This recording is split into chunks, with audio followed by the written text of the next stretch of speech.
नमस्कार, मी सागर जोशी. TV9 मराठीमध्ये आपलं स्वागत. आणि बातमीपत्रात घेणार आहोत विविध क्षेत्रातील महत्त्वाच्या बातम्यांचा वेगवान आढावा टॉप 9च्या माध्यमातून. सुरुवातीला टॉप 9 मोठ्या राजकीय बातम्या.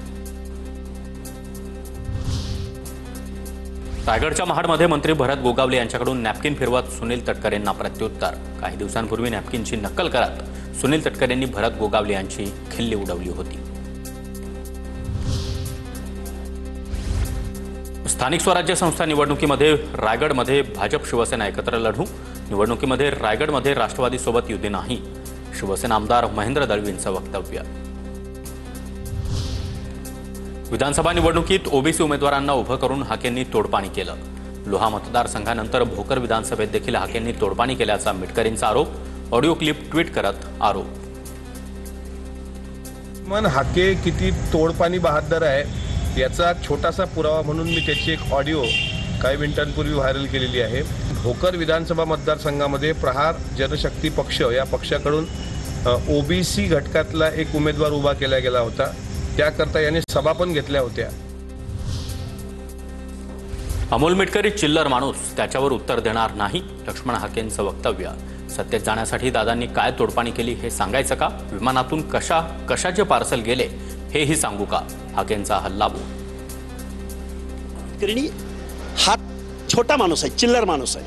तुम्ही कुणाकुणाबरोबर तोडपाणी करता? अजितदादा पवाराला उपमुख्यमंत्री होण्यासाठी सत्तेत जाण्यासाठी अजितदादा पवारांनी महाराष्ट्र सोडून कुठं जाऊन आले, पाटाचं लपून छपून, आणि तिथं काय तोडपाणी केली बोलायची का? नागालँडमध्ये अजित पवारांच्या राष्ट्रवादीला धक्का. अजित पवारांची साथ सोडत 7 आमदार सत्ताधारी नॅशनल डेमोक्रॅटिक प्रोग्रेसिव्ह पार्टीत सामील. नागालँडमधील आमदार अस्वस्थ होते. कायद्याची माहिती घेऊन कारवाईबद्दल निर्णय घेणार. अजित पवार यांची प्रतिक्रिया. त्याच्यात अस्वस्थता होती ही गोष्ट खरी आहे. त्याच्यामध्ये धूतड वगैरे त्याच्यात काही नियम आहे, त्याच्याबद्दल आम्ही चर्चा करू, कारण शेवटी सगळ्यांनी मिळून असे निर्णय घ्यायचे. 18 जणांनी बळी दिलेल्या प्राण्यांची शिंग कापून सोबत आणली.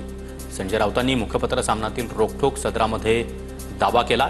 शंखनाद तेरड्याची शिंग या मथळ्याखाली रोखठोक प्रकाशित. गुवाहाटीवरून आणलेली शिंग आम्ही जपून ठेवली आहेत. वेळ आली की कुणाच्या पोटात टाकायचे हे आम्ही ठरवू. संजय शिरसाट यांचा राऊतांना टोला.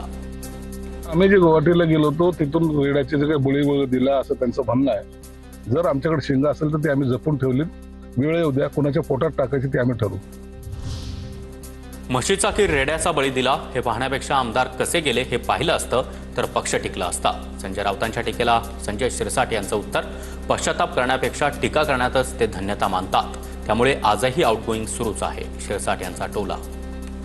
तो तिथे म्हशीचा बळी दिला का रेड्याचा बळी दिला हे पाहायला संजय राऊत कुठून आला होता मला माहित नाही.